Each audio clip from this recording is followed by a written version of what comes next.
Cara untuk membuat watermark seperti ini di Microsoft Word.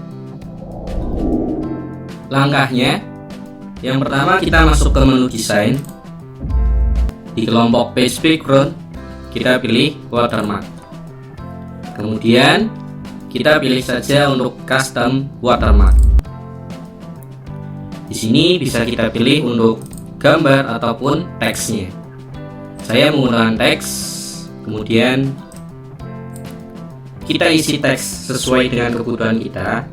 Misalkan FM tutorial.